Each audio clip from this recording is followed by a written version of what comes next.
Welcome back to the program. The political violence in Burundi is depriving a lot of young people in the country of employment. That is, 34-year-old Teddy Ilog had to put up a greenhouse in his backyard to grow vegetables in the capital, Bujumbura, after graduating university with a degree in economics in 2008. He couldn't find a job and decided to start his own business growing and selling tomatoes. But since April this year, Mohaya has struggled to make sales and customers deserted markets after Burundi was plunged into its worst political crisis since the end of civil war in 2005, when President Pierre Nkurunziza made his bid at a third term, which the opposition said violated the constitution.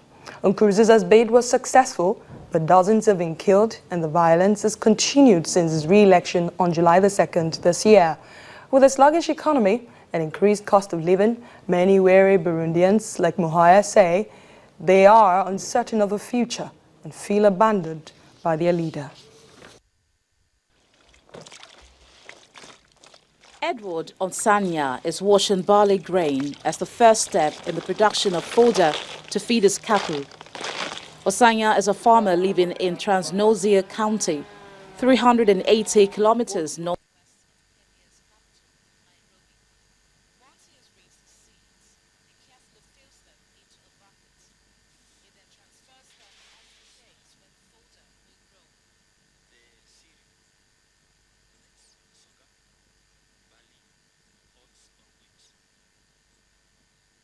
Well, that's a story I'm about to talk to you about. And it is almost impossible to think of growing plants or doing anything agricultural without the use of soil. However, a Kenyan farmer who uses the innovation called hydroponics has proven that it is absolutely possible to use the process. The system Onsanya is using allows nutrient solutions to be dissolved in water for plant absorption. And the hydroponic sprouts mature faster because they access nutrients quicker and easier than if they were planted in soil. Just take a look. Edward Onsanya is washing barley grain as the first step in the production of fodder to feed his cattle. Onsanya is a farmer living in Transnosia County, 380 kilometers northwest of Kenya's capital, Nairobi. Once he has rinsed the seeds, he carefully fills them into a bucket. He then transfers them onto trays where the fodder will grow.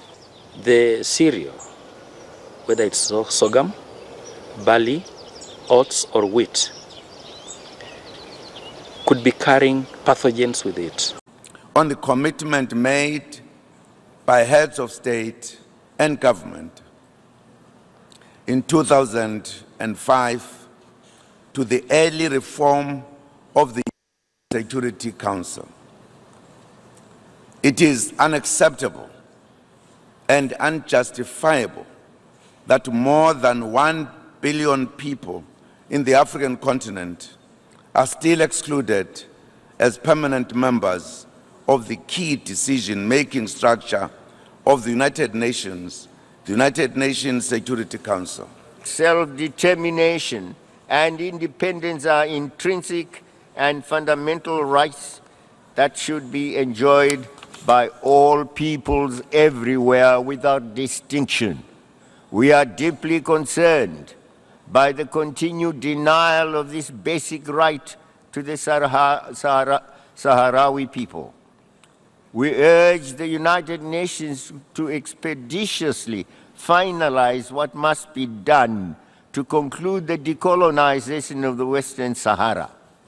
We look forward to the United Nations Summit on Climate Change in Paris in December 2015. This summit should provide optimism to humanity on addressing the looming threat faced by many communities around the world. Mr. President, we are witnessing a dreadful increase in conflicts fueled by availability of small arms and light weapons. I call upon all member countries to demonstrate the political will needed to uphold the United Nations Charter. For a start, a robust implementation of the Arms Trade Treaty will guarantee that small arms and light weapons are only legally transferred. Arms traffickers and human traffickers are two evil species which the world community should eradicate. Joining us now is Dr. Babatunde Omilola. He's the head of development planning and inclusive growth at the United Nations Development Program in New York. Thank you so much for making our time to speak to us on the program.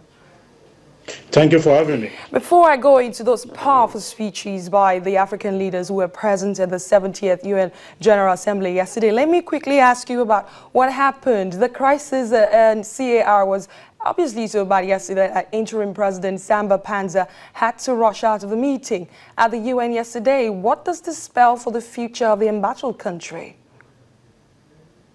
Well, as you might know, the Central African Republic has been facing a lot of crises in the last few years. And what actually happened was that there was some intercommunal clashes that took place from Saturday. About 30 people were killed and almost 100 people were injured.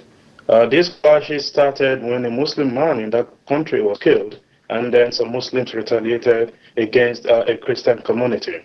But overall, I think what is going on in that country spells the fact that we need to have sustainable development agenda in place to be able to look at not only development, but also peace and security.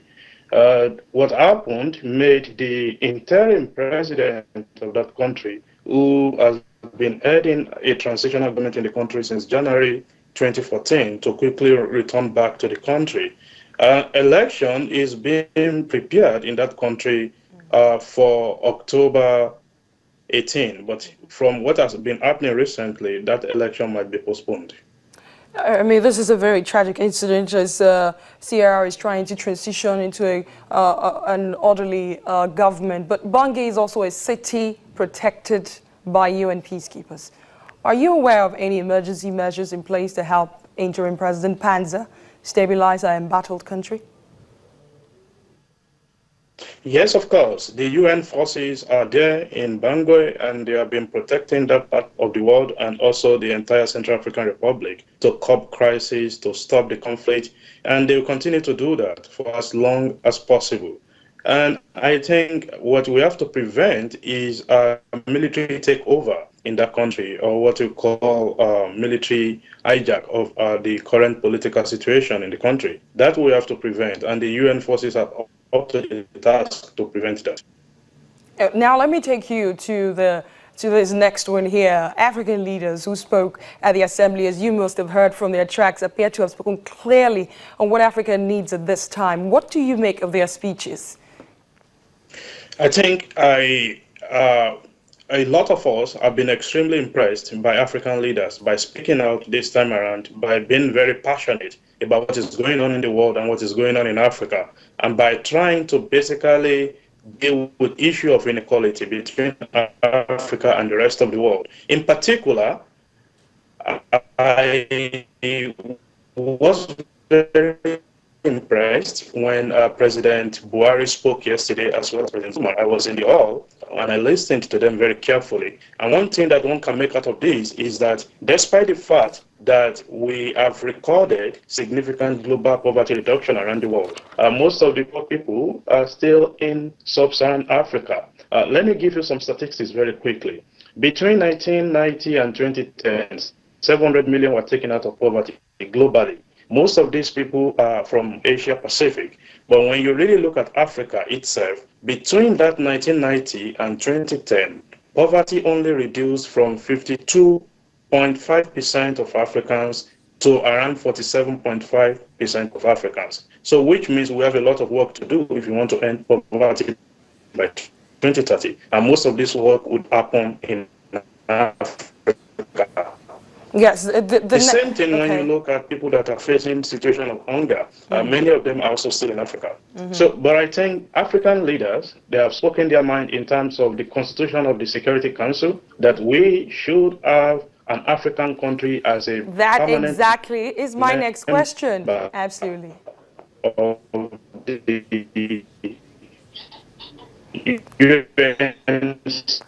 It's very Oh, it's such an interesting discussion with Dr. Batunde Omilola there for us. We hope we can get back to him and, you know, speak more on this issue. Thank you so much for being able to join us, if you can still hear me. In the meantime, we will take a break on Network Africa. Coming up, 54 Libyan inmates locked up for years. Dream of life outside the bars is what they seek as they call for justice.